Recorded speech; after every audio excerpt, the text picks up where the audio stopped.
Good morning. Once again, here I am reporting on a Diocese of Huron Synod. And again, Synod was a Zoom meeting. Well, not really a meeting this time. Meeting implies dialogue back and forth. This was only available through typed questions. Spontaneity or reaction to the content was not really available. It turned out to be a rather lonely and draining experience, despite some good content. Huron's 181st Synod was held Sunday, May 16th from 12:30 to 3 p.m. and the next day, Monday, May 17th from 9:30 in the morning to noon. Actually, both days we ended early. This year's theme was Yielding to the Life of the Spirit. I hope many of you were able to attend the pre-synod service on Sunday, May 16th at 10:30 via Zoom. A transcript of Bishop Townsend's homily is available on the diocese website, which is DioHuron, all lowercase. That is DioHuron.org. I urge you to read it and share a copy with those who do not have access to a computer, tablet, or smartphone. I think you can actually view the service on there, but I'm not sure. During the service, the Venerable Rosalind Tant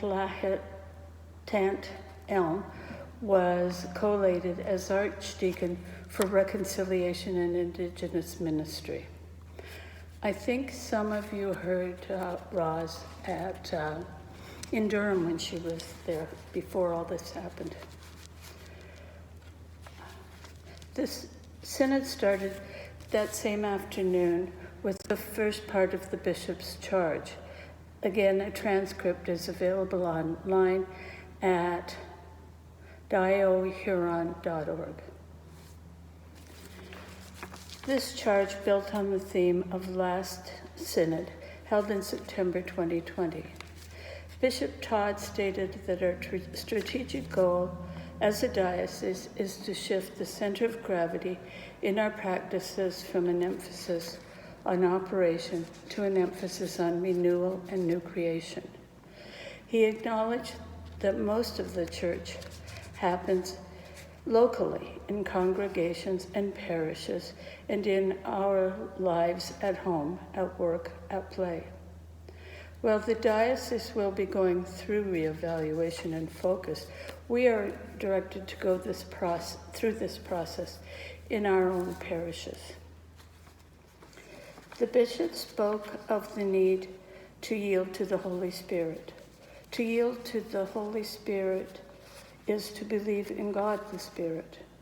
We then experience the fruits of Spirit: love, joy, peace, patience, generosity, and faithfulness.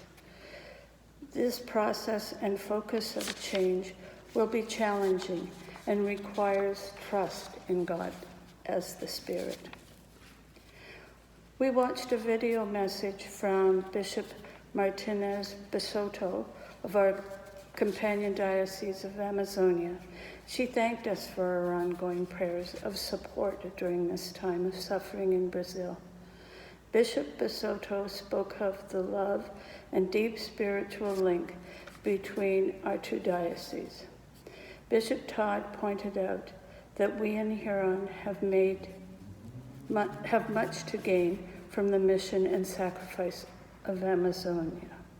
They are doing much to grow the church with few resources in a time of more crisis than we face in Huron. It is not a charity mission. This is a mutual relationship. The summary of the financial report was surprisingly good. For 2020, the diocese had a deficit of $3,000. Huron Church Camp had a surplus of $15,000, and the accumulated surplus for the diocese is $300,000. A full financial report is available from the office of the Secretary Treasurer at Church House in London. Many video presentations were given by various committees and ministries in Huron. There were few motions for us to vote on, mainly dealing with update to language in various canons, and these were passed unanimously. However, there was one from the Committee on Social and Ecological Justice Huron, which will concern parishes directly and demand some change.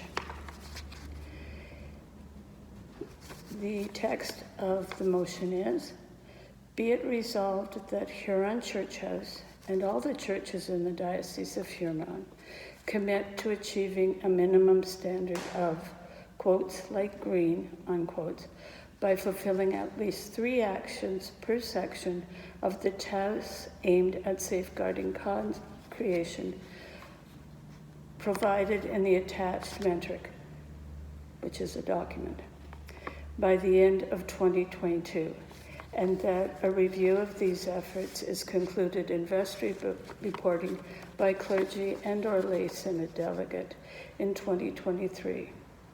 This was passed with 1 abstaining vote and 1 vote against. There is a 4-page document, which they call the metric, which outlines what parishes could accomplish in the next 2 years, such as using up paraffin candles and then switching to beeswax, having plants in the building to help clean the air, allowing no plastic water bottles, documenting of energy water usage, sourcing food and supplies from local areas, and by local producers as much as possible. This initiative builds on what we have already started and provides clear, measurable steps toward protecting God's creation and our only home. What was missing from the Synod, except for very brief statements, was COVID-19 and how we will get back on track. Although I enjoy representing Christ Church at Synod, and I thank you for sending me again, I do not know if I can handle another Zoom Synod. The energy, debate, networking, fellowship, and faith sharing embodies Synod as much as reports, motions, and other work. It is what we are all missing in this time of COVID. Although we can still do the work, the gusto is missing. May this pandemic pass soon. That's all, folks.